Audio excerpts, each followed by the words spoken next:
नमस्कार, बहुत स्वागत है आपका 5 की आंच में। मैं हूं आपके साथ ऋतु ज्ञानवानी। सीएम शिवराज ने विधानसभा में किसानों को लेकर बड़ा ऐलान किया है। उन्होंने कहा कि जो किसान डिफॉल्टर हो गए हैं उनके कर्ज का ब्याज अब प्रदेश सरकार भरेगी। सीएम ने कहा कि कमलनाथ सरकार के दौरान किसानों की कर्ज माफी नहीं होने से कई किसान डिफॉल्टर हो गए। साथ ही सीएम ने कोरोना काल का बिजली बिल माफ करने का ऐलान किया। जो बिजली बिल का भुगतान कर चुके हैं उनका बिल एडजस्ट किया जाएगा। इससे 88 लाख बिजली उपभोक्ताओं को फायदा होगा। और इसी के साथ ही सीएम ने कहा कि संबल योजना को नया रूप दिया जाएगा।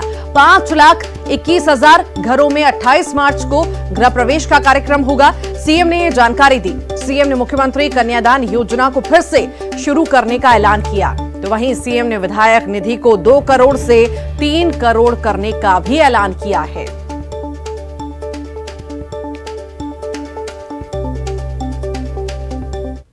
माननीय अध्यक्ष महोदय, कई किसानों ने 2 लाख रुपया के माफी के चक्कर में पैसा नहीं भरा, डिफॉल्टर हो गए। और डिफॉल्टर हो गए तो ब्याज का चक्कर चालू हो गया और वो ब्याज की चक्री ऐसी चली कि कई अब बुरी तरह से परेशान हैं। और इसलिए आज इस पवित्र सदन में ये फैसला कर रहा हूं आपके सामने कि जो डिफॉल्टर हो गए इस चक्कर में कि हमारा कर्जा माफ हो जाएगा, उनके ऊपर कर्ज के ब्याज का जो बोझ है वो भारतीय जनता पार्टी की सरकार उतारने का काम करेगी। 48 लाख उपभोक्ताओं ने समाधान योजना के अंतर्गत 189 करोड़ रुपया जमा किया था। अब वो ये महसूस ना करे कि हम तो ठगे गए, हमने जमा कर दिया, हमारा क्या होगा। मैं आज ये फैसला भी कर रहा हूं कि उनके जितने पैसे उन्होंने जमा किए वो आगे बिजली के बिलों में समायोजित कर लिए जाएंगे। मैं मानता हूं मित्रों, हमारा रास्ता बहुत कठिन है, लेकिन हमने स्वयं ये कंड का कीर्ण मार्ग अपने लिए चुना है। आप पूरी शिद्दत से मध्य प्रदेश की जनता की सेवा करते रहिए, सरकार की योजनाओं को नीचे उतारते रहिए। इस बार हम एक फैसला और कर रहे हैं कि विधायक निधि बढ़ा के 2 से 3 करोड़ कर दी जाएगी।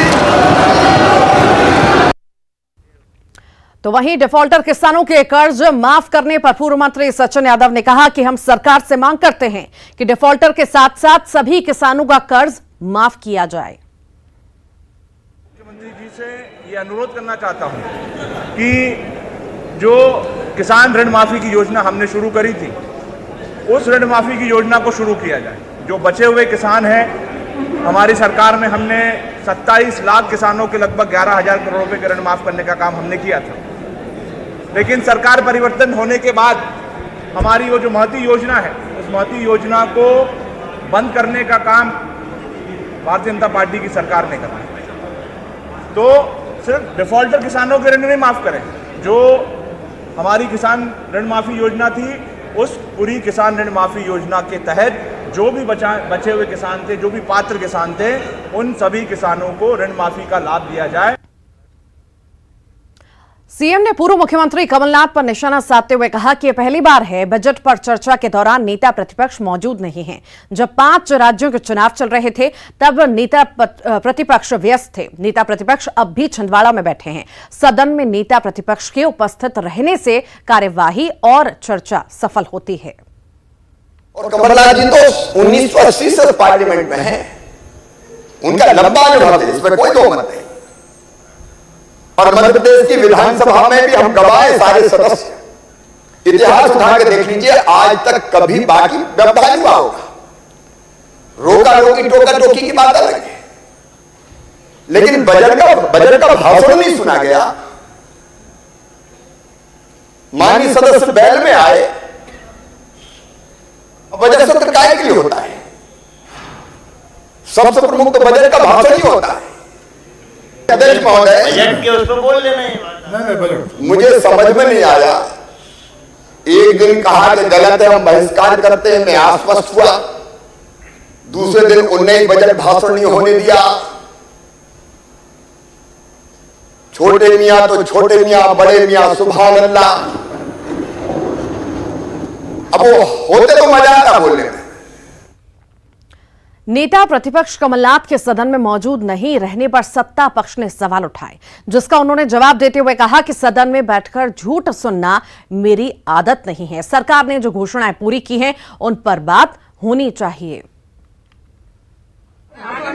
इन्होंने तो बहुत सारे ऐलान किए हैं, बहुत सालों से ऐलान किए हैं, क्रियान्वयन हो तब बात करेंगे। सर, कोरोना काल के बिजली बिल भी माफ करने की बात ये कही है, ये सब कहने की बातें कितनी चीजें कही है इन्होंने 18 साल में।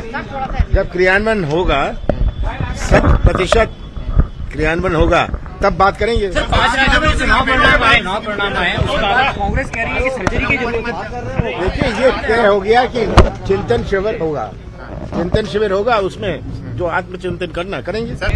अब उमा भारती जी का अपना स्टाइल है, उनकी अपनी सोच है।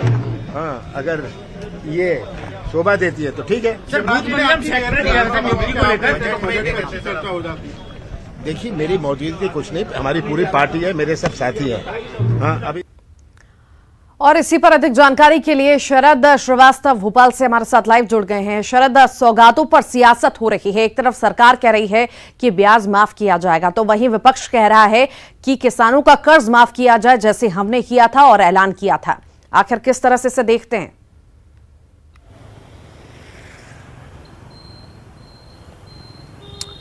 देखिए, ये देखने वाली बात है कि पूरी तरीके से ये मुद्दा राजनीतिक है और अब से नहीं है। जब से ये ऐलान हुआ था किसानों की कर्ज माफ़ी का मध्य प्रदेश में, 2018 के विधानसभा के चुनाव थे और अगर आपको याद हो, उस वक्त में राहुल गांधी प्रचार करने आए और चुनाव में उन्होंने ये कह दिया, गिनती गिनते हुए 1, 2, 3, 4 और 10 दिन में अगर कर्ज माफ़ी नहीं हुआ तो मुख्यमंत्री बदल देंगे। तब से ही ये मुद्दा खड़ा हुआ था और उसके बाद चुनाव हुए। चुनाव के बाद सरकार कांग्रेस की बनी और कांग्रेस की बनने के बाद से ही ये कहा जाता है कि पहली फाइल जो साइन की कमलनाथ ने तब के जो मुख्यमंत्री थे वो कर्ज माफ़ी को लेकर ही थी। लेकिन ये मुद्दा इतने दिनों बाद भी, करीब 2.5 साल का वक्त और गुजर चुका है, तब से लेकर अब तक भी गर्म है और विधानसभा में इस पर चर्चा हो रही है। वो इसलिए हो रही है क्योंकि जो उपचुनाव हुए, उस उपचुनाव में सरकार उसके पहले ही चली गई थी और फिर भी ये मुद्दा बना रहा और बीजेपी लगातार ये कहती रही कि दरअसल कर्ज माफ़ी झूठी कर्ज माफ़ी थी। 2 लाख रुपए तक का किसान कर्ज माफ़ी की बात की गई थी, लेकिन ये कभी हुआ नहीं। और अब जो बात उठी, आज जो मुख्यमंत्री ने कही, दरअसल वो यही कही कि इनका जो दरअसल झूठा ऐलान था कि 2 लाख रुपए तक की कर्ज माफ़ी करेंगे, और जब कर्ज माफ़ी की बात सुनी किसानों ने तो बहुत सारे किसानों ने अपना जो पटाना था जो उनको कर्ज, वो उन्होंने नहीं पटाया और वो डिफ़ॉल्टर हो गए।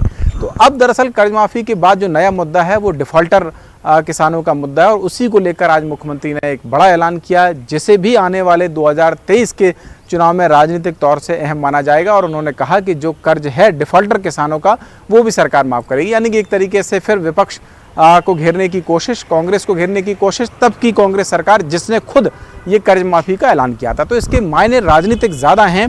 किसानों के मुद्दे पे हम देखते रहें कि किस तरीके से सत्ता पक्ष और विपक्ष में वार पलटवार के दौर चलते हैं। देखना होगा कि क्या ये मुद्दा आने वाले 2023 तक भी इसी तरीके से चलेगा, क्योंकि अब अगर कर्ज माफ़ी जिनकी नहीं हुई और उनको भी सरकार ने कहा कि जो डिफ़ॉल्टर हो गए हैं उनका भी कर्ज भरेंगे, तो निश्चित ये राजनीतिक विषय है।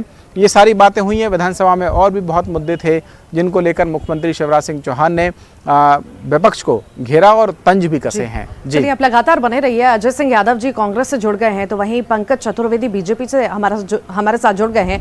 पंकज जी, सौगातें तो दी गई हैं सीएम शिवराज द्वारा, आपकी सरकार द्वारा, पर अब उस पर सियासत हो रही है। ऐसा कहना है विपक्ष का कि जो कर्ज माफी की थी उस पर आप ध्यान दिया जाए, कर्ज माफी की जाए, ब्याज माफ करने से कुछ नहीं होगा। ये कांग्रेस के लोगों को थोड़ी सी लाज और शर्म दोनों करना चाहिए कि राहुल गांधी जी की घोषणा थी 10 दिन के भीतर मध्य प्रदेश के सभी किसानों का 2 लाख तक का कर्जा माफ करेंगे, जो इन्होंने 15 महीने की सरकार में माफ नहीं किया। किसी का 5,000, 2,000, 3,000, 10,000 ऐसे कर्जे माफी किए, जो भी उन्होंने कर्ज की माफी करी। और उसके चक्कर में कांग्रेस और कमलनाथ जी के भुलावे में, बहकावे में बहुत सारे किसान इनकी इस नीति के चलते डिफॉल्टर हो गए और फिर वो ब्याज के चक्कर में फंसे। तो आज हम मुख्यमंत्री शिवराज जी को साधुवाद देते हैं कि जिस सरकार ने मुख्यमंत्री शिवराज जी के नेतृत्व में पिछले 1 साल में 1,72,884 करोड़ की राशि भिन्न भिन्न योजनाओं में उपार्जन से लेकर मुआवजे तक में किसानों को दी, चाहे इसमें फसल बीमा शामिल हो, ओला पाला शामिल हो। उस सरकार की तरफ से एक और बड़ा किसान हितैषी कदम है कि जो ब्याज है उसका भुगतान मध्य प्रदेश की सरकार करेगी, भारतीय जनता पार्टी शिवराज जी की सरकार करेगी। और यदि कांग्रेस को इसमें भी खोट नजर आता है तो कांग्रेस की बुद्धि पर तरस आता है कि ऐसे ऐतिहासिक, और मैं मानता हूँ रेणु जी कि राजनीति करना चाहिए, कांग्रेस राजनीतिक दल है, और यदि कुछ अच्छा हो तो अच्छा बोलना चाहिए और सच को स्वीकार करना चाहिए कि कांग्रेस के धोखे के चलते जो इन्होंने 2 लाख तक की कर्ज माफी 10 दिन के भीतर की, उसके चलते ये ब्याज। अजय जी, आपके पास आना चाहूंगी, किसानों की कर्ज माफी नहीं हुई, किसान डिफॉल्टर हो गए, आखिर अब सरकार उन डिफॉल्टर्स का ब्याज माफ कर रही है तो क्या दिक्कत है? देखिए, भारतीय जनता सरकार भ्रम फैलाकर किसानों को धोखा देने का काम कर रही है। मध्य प्रदेश में कमलनाथ सरकार ने आते ही जय किसान कर्ज माफी योजना प्रदेश में लागू की। प्रथम चरण में 25 लाख किसानों के 1 लाख तक के कर्जे माफ किए गए, जो कमल पटेल ने विधानसभा में स्वीकार किए। तो जब समस्त कर्जा माफी की योजना प्रदेश में सरकार के पास है तो क्यों किसानों को, डिफॉल्टर किसानों के ब्याज जैसे झुंझुना फैलाने की बात कर रहे हैं? आप सभी कर्जे माफ क्यों नहीं कर रहे हैं? ये योजना मध्य प्रदेश में कांग्रेस की या भाजपा की नहीं थी, योजना सरकार की थी। जय किसान योजना मध्य प्रदेश सरकार की है। उस योजना से आप किसानों को क्यों महरूम करना चाहते हैं? योजना का लाभ दीजिए। कितना झूठ बोलेंगे पंकज जी? ज्योतिरादित्य सिंधिया तो इन्हीं वादों के लिए सरकार गिरा के गए थे और वहां जाकर करने लगे। इन्हीं वादों की बात करके तो आपने सरकार गिराई थी कि वादे पूरे नहीं हुए। किसानों का 2 लाख तक का कर्जा 10 दिन में माफ किया। अजय सिंह जी, बहुत शुक्रिया आपका। पंकज जी, आपका बहुत बहुत शुक्रिया। शरद, आपका बहुत बहुत शुक्रिया जानकारी को साझा करने के लिए। इसी के साथ ही यहाँ रुक रहे हैं एक छोटे से ब्रेक के लिए।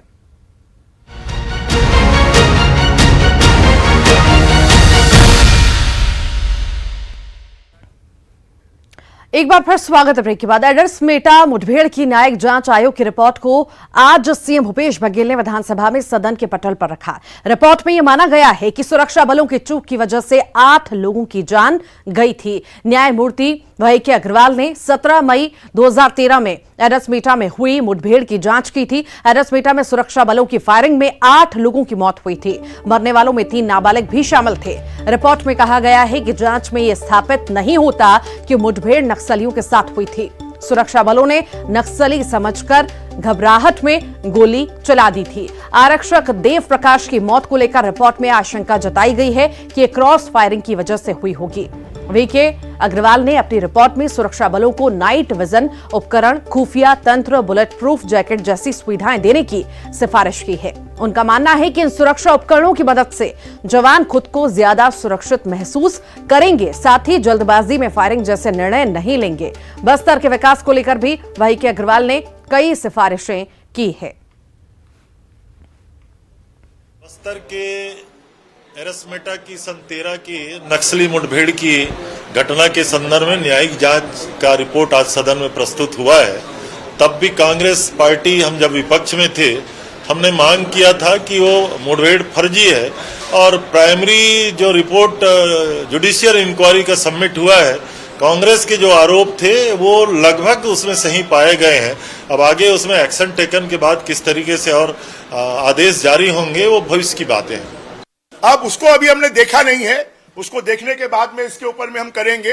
जांच रिपोर्ट तो जो आनी थी झीरम की, उस जांच रिपोर्ट को जब जांच आयोग ने सरकार को रिपोर्ट सौंप दी है तो उस रिपोर्ट को क्यों प्रस्तुत नहीं किया जा रहा है?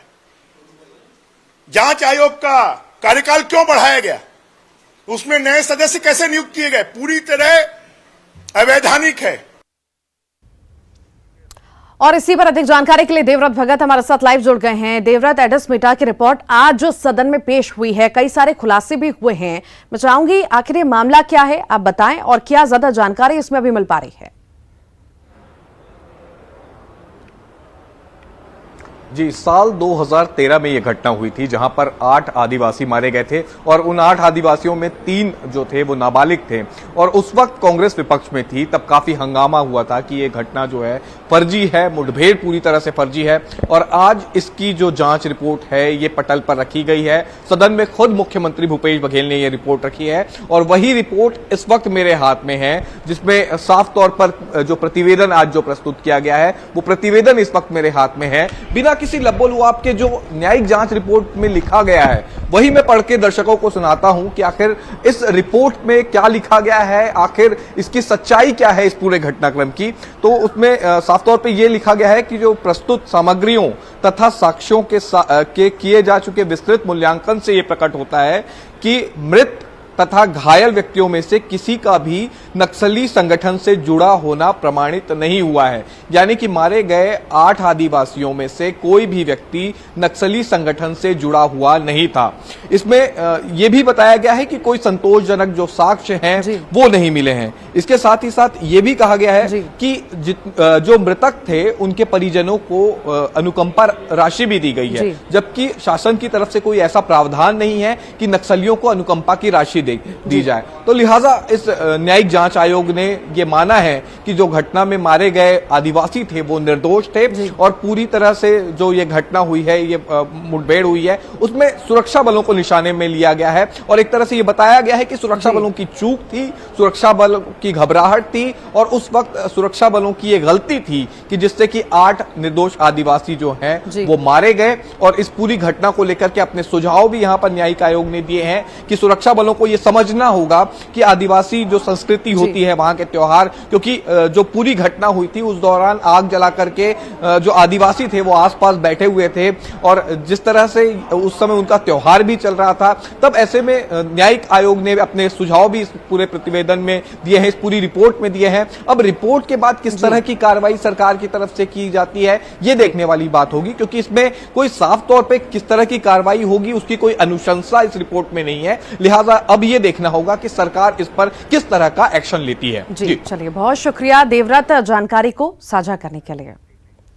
भोपाल में गिरफ्तार आतंकियों की आज कोर्ट में पेशी हुई है। इन्होंने जज के सामने ये बात मानी है कि निशातपुरा इलाके में आपत्तिजनक सामग्री बांटी थी।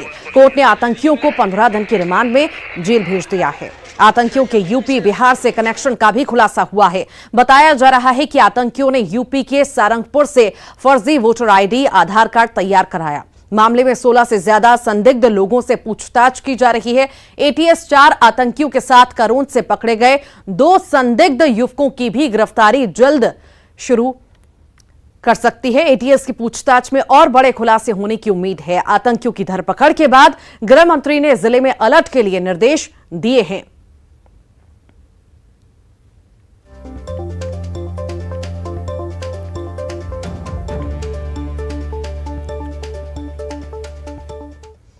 और इसी पर अधिक जानकारी के लिए मनोज राठौर हमारे साथ जुड़ गए हैं। मनोज, आतंक पर एक्शन लिया गया है, आज कोर्ट में पेशी भी हुई है आतंकियों की। उन्होंने माना भी है कि यहाँ विस्फोटक सामग्री थी और किस आखिर मंशा से ये सब तैयारी वो कर रहे थे। अभी उनका कनेक्शन बिहार से भी बताया जा रहा है, इसको जोड़कर क्या ज्यादा जानकारी? जी बिल्कुल, जो जानकारी अभी मिली है पूछताछ के दौरान उसमें बिहार से तमाम कनेक्शन सामने आए। इसके अलावा यूपी से भी इन आरोपियों ने जो फर्जी दस्तावेज है उनको तैयार करने का काम किया था, चाहे जिसमें वोटर आईडी का हो या फिर आधार कार्ड, ये तमाम तरीके के फर्जी दस्तावेज तैयार किए थे। इसके अलावा कई ऐसे लोग हैं जिनसे लगातार पूछताछ की जा रही है। करोंद से कल 2 लोगों को पकड़ा गया था, उनको भी लगातार पूछताछ के उस दायरे में लाया गया, जो कि 4 आरोपियों से पूछताछ की गई है। तो लगातार ये गिरफ्तारी की संख्या जो है वो बढ़ सकती है। जी चलिए, बहुत शुक्रिया जानकारी को साझा करने के लिए मनोज। कश्मीरी पंडितों पर अत्याचार को लेकर बनी फिल्म द कश्मीर फाइल्स पर नरोत्तम मिश्रा ने कहा है कि सभी पुलिसकर्मियों को फिल्म देखने के लिए अवकाश दिया जाएगा ताकि वो परिवार के साथ फिल्म देख सके।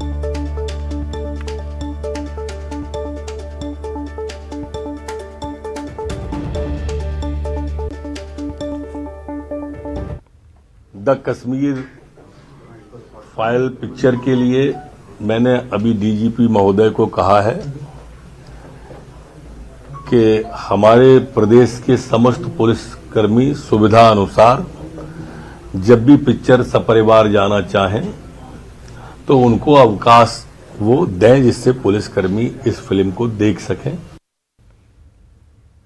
विधानसभा में कश्मीर फाइल्स फिल्म का मामला गूंजा है। बीजेपी विधायक बृजमोहन अग्रवाल ने कहा कि कश्मीर की वास्तविक स्थिति को लोगों के सामने आने से रोकने की कोशिश हो रही है। सरकार आयोजकों को कह रही है कि लोगों को देखने नहीं दी जानी चाहिए, फिल्म की टिकट नहीं देनी चाहिए। 10-15 टिकट बेचकर हाउसफुल का बोर्ड लगाया जा रहा है। बृजमोहन अग्रवाल ने इसे दुर्भाग्यजनक बताया है।